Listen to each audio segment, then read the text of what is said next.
ಅಭ್ಯರ್ಥಿ ರಾಜಶೇಖರ್ ಇಟ್ನಾಳ್ ಅವರು ಈಗಾಗಲೇ ಕಾಂಗ್ರೆಸ್ ಪಕ್ಷ ಘೋಷಣೆ ಮಾಡಿದೆ, ನಮ್ಮ ಹೈಕಮಾಂಡ್ ಘೋಷಣೆ ಮಾಡಿದೆ.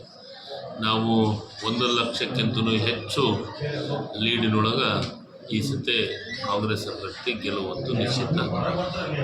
ಗೆಲ್ತೀವಂತ ಭಾಳಷ್ಟು ವಿಶ್ವಾಸದಿಂದ ಇದೆ. ಸಂಗಣ್ಣವರು ಭಾಳ ಹಿರಿಯರು, ರಾಜಕೀಯ ಮುತ್ಸದ್ದಿಗಳು, ರಾಜಕೀಯದೊಳಗೆ ಭಾಳಷ್ಟು ಬುದ್ಧಿವಂತರು.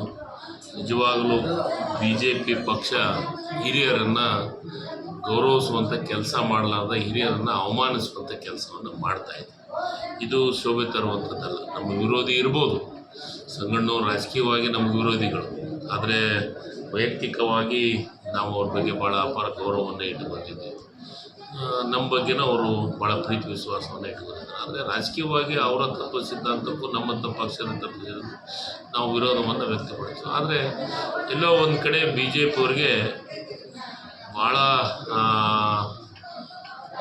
ಆತ್ಮವಿಶ್ವಾಸ ಜಾಸ್ತಿ ಆಗಿದೋ ಏನೋ ಕೊನೆಗಾಲ ಅಂತ್ಯ ಆಗಿದೆ ಗೊತ್ತಿಲ್ಲ.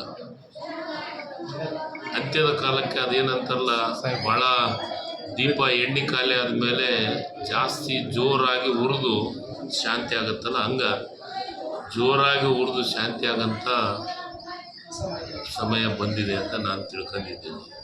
ಅದಕ್ಕೆ ಅವ್ರಿಗೆ ನಾನು ಭಾರತೀಯ ಜನತಾ ಪಕ್ಷ ಅನ್ನೋದಕ್ಕಿಂತ ಬಾಂಡ್ ಜನತಾ ಪಕ್ಷ ಅಂತ ಅನ್ಬೇಕಾಗಿದೆ.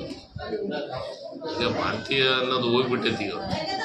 ಈಗ ಬಾಂಡ್ ಜನತಾ ಪಕ್ಷ ಅಂತ ಅಂದರೆ ಬಾಂಡ್ಗಳ ಮುಖಾಂತರ ಭಾಳ ದೊಡ್ಡ ಭ್ರಷ್ಟಾಚಾರವನ್ನು ಮಾಡಿದಂಥ ಈ ದೇಶದ ಯಾವುದಾದ್ರೂ ಪಕ್ಷ ಇದ್ದರೆ ಅದು ಬಾಂಡ್ ಜನತಾ ಪಕ್ಷ, ಭಾರತೀಯ ಜನತಾ ಪಕ್ಷ. BJP ಅನ್ನೋದು ಈ ದೇಶದೊಳಗೆ ಪ್ರೂವ್ ಆಗಿದೆ ಮತ್ತು ಅದರ ಜೊತೆಗೆ ಅದನ್ನು ಸಮರ್ಥನೆ ಮಾಡ್ಕೊಳ್ಳೋಕೆ ಹೊರಟಿದ್ದಾರೆ. ನಾಚಿಕೆ ಆಗಬೇಕು ಇವ್ರಿಗೆ. ನನಗೆಲ್ಲ ಒಂದು ಕಡೆ ಹೇಳ್ತಾರೆ 400 ಸೀಟನ್ನು ಗೆಲ್ತೀವಿ ನಾವು.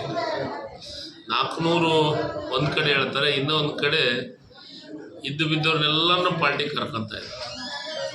ಅಂದರೆ ಎಲ್ಲ ಒಂದು ಕಡೆ ಅವ್ರಿಗೆ ಹೆದರಿಕೆ ಪ್ರಾರಂಭ ಆಗಿದೆ. ಸರ್, ಈಗ ಚುನಾವಣಾ ಸಮಯದಲ್ಲಿ